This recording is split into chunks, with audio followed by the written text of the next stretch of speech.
இது மகிமை நேரம்.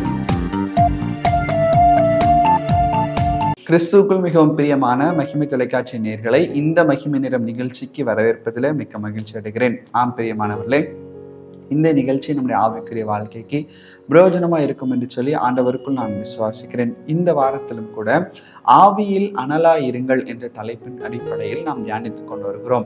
அப்போஸ்தலனாகிய பவுல் ரோமருக்கு எழுதுகிற நிருபம் 12வது அதிகாரம் 11வது வசனத்துல ஆவியிலே அனலாய் இருங்கள் என்று சொல்லியிருக்கிறார். அப்போ ஆவியில் அனலாய் இருக்கிறவர்கள் எப்படி காணப்படுவார்கள் என்று சொல்லி நாம் பார்த்தோமானால், ஏசாயா 26வது அதிகாரம் 9வது வசனம் இந்த பிரகாரமா சொல்லுகிறது: என் ஆத்துமா இரவில் உம்மை வாஞ்சிக்கிறது, எனக்குள் இருக்கிற என் ஆவியால் அதிகாலையிலும் உம்மை தேடுகிறேன்.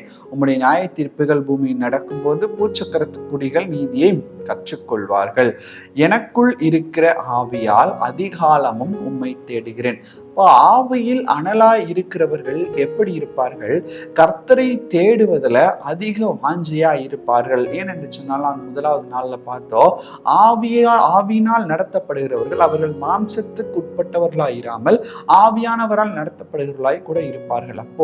அப்ப யாரால் நடத்தப்படுகிறார்களோ அவரோடு கூட இருக்கிற அந்த அனுபவத்தை அதிகமாய் வாஞ்சிக்கிறவர்களாய் கூட இந்த ஆவியில் அனல் உள்ளவர்கள் காணப்படுவார்கள். எனவேதான் இந்த வசனம் அழகா சொல்லுகிறது: என் ஆவியினால் அதிகாலமே உம்மை நான் தேடுகிறேன்.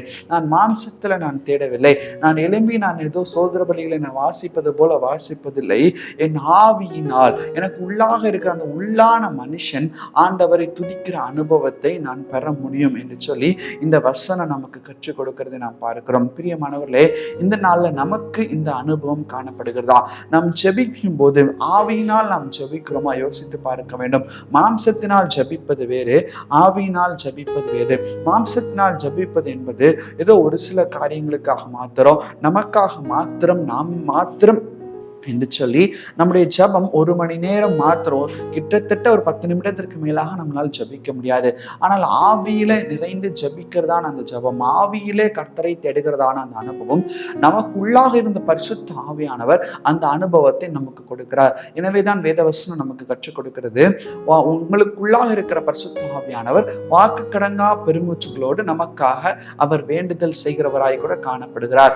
வாக்கு கடங்கா பெருமூச்சுகளோடு வேண்டுதல் செய்கிறதான பரிசுத்த ஆவியானவர் நமக்குள்ளாக அருளப்பட்டிருக்கிறார். அவர் என்ன செய்வார்? ஏதோ நமக்கான சிந்தைகள் மாத்திரமல்ல, யாரோ ஒருவருக்கு ஏதோ ஒன்று நடக்க போகிறது என்று சொன்னால் அதற்காகவும் கூட நம்ம ஜெபிக்க வைப்பார். நம்முடைய தேசத்துல ஏதோ ஒன்று நடக்கிறது என்று சொன்னால் அதற்காகவும் கூட ஆவியானவர் நம்மை ஜெபிக்க வைப்பார்.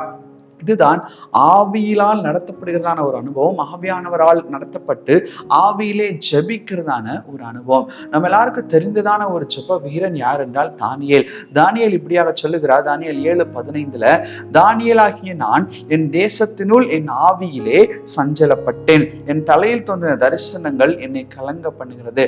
ஆவியிலே ஒரு சஞ்சலத்தை இந்த தானியேல் எழுதுகிறதை நாம் பார்க்கிறோம்.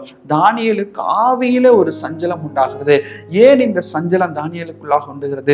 தேசத்தை குறித்துதான் ஒரு சஞ்சலம், தேசத்தின் போகிற போக்கை குறித்துதான் ஒரு சஞ்சலம். ஏன் தானியேலுக்கும் அந்த தேசத்திற்கும் சம்பந்தமே இல்லை, ஆனால் ஏன் அவருக்குள்ளாக ஒரு சஞ்சலம் வருகிறது?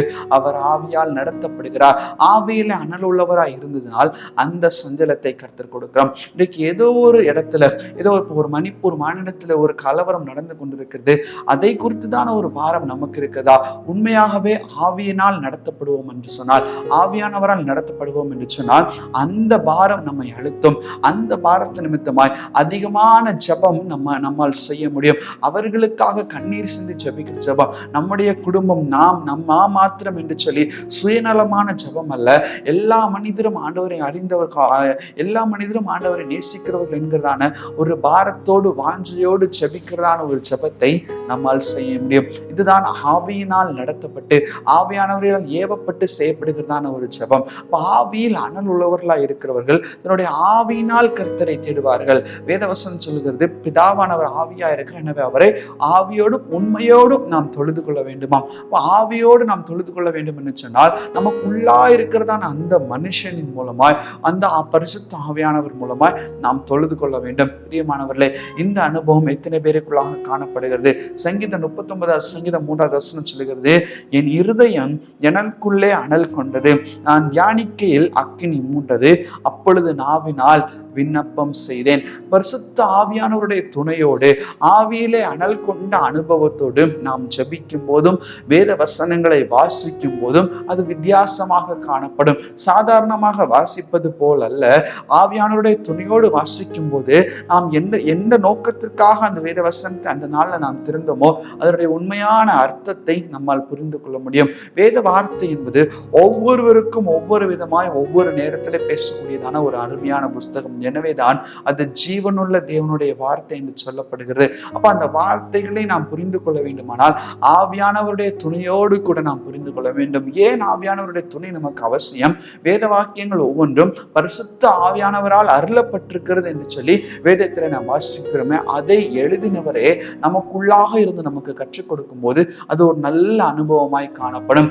அந்த ஆவியின் அந்த வார்த்தைகளை அனுபவித்து அந்த வார்த்தைகளை புரிந்து அந்த வார்த்தையினால் நாம் ஜெபிக்கும் போது அந்த ஜபம் கர்த்தருடைய பார்வையிலே அங்கீகரிக்கப்படும். பிரியமானவர்களே, இன்னைக்கு ஆவியில அனல் கொண்டவர்களாய் ஆவியானவரை தேடுகிறதான ஒரு அனுபவம் நமக்குள்ளாக காணப்படுகிறதா?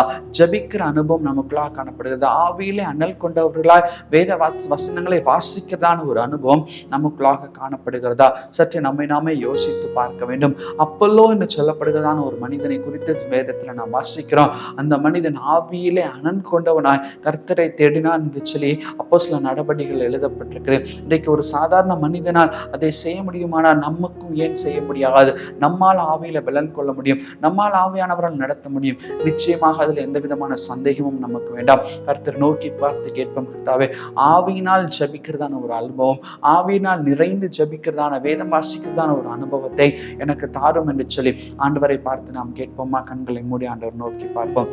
எங்களை நேசிக்கிறதான இரக்கம் இந்த பரலோக பிதாவே, உம்மை நோக்கி பார்க்க கர்த்தர் செய்த கிருபைகளுக்கு கண்டிப்பாம் வேதத்துல நாங்கள் வாசிக்கிறோம். ஆவியினால் விண்ணப்பம் பண்ணினதை நாங்கள் பார்க்கிறோம். ஆவியில நிறைந்து வேத வசனங்களை வாசித்ததை நாங்கள் பார்க்கிறோம். இப்போது எங்கள் ஆவியை ஒரு விஷயம் நாங்கள் சீர்தூக்கி பார்க்கிறோம். கர்த்தாவே, எங்களுடைய ஆவியானது கர்த்தாவே அப்பா, நாங்கள் ஏதோ மாம்சீகத்துல இதெல்லாவற்றையும் செய்யாதபடிக்கு, கடமைக்காக இதெல்லாவற்றையும் செய்யாதபடிக்கு உண்மையாய் கர்த்தருடைய பாதத்திலே அமர்ந்து ஜபிக்கிறதான அனுபவத்தை பெற்றுக்கொண்டவர்களாய் இருக்க பரலோகத்தின் தேவன் நீர் உதவி செய்யும்படியாய் கூட நாங்கள் ஜபிக்கிறோம். இதை பார்த்து கொண்டிருக்கிறதான ஒவ்வொரு சகோதர சகோதரிகள் மேலும் ஒரு வாஞ்சைய விருப்பத்தை நீர் கொடுங்க. அந்த வாஞ்சைய விருப்பத்தை கர்த்தாவே நீர் நிறைவேற்றும்படியாக கூட ஜெபிக்கிறோம். உமக்கே துதிக்கான மகிமை எடுக்கிறோம். இப்ப ரமேஷ் மூலம் ஜெபிக்கிறோம். எங்கள் ஜெபங்கள் நல்ல பிதாவே, ஆமென், ஆமென்.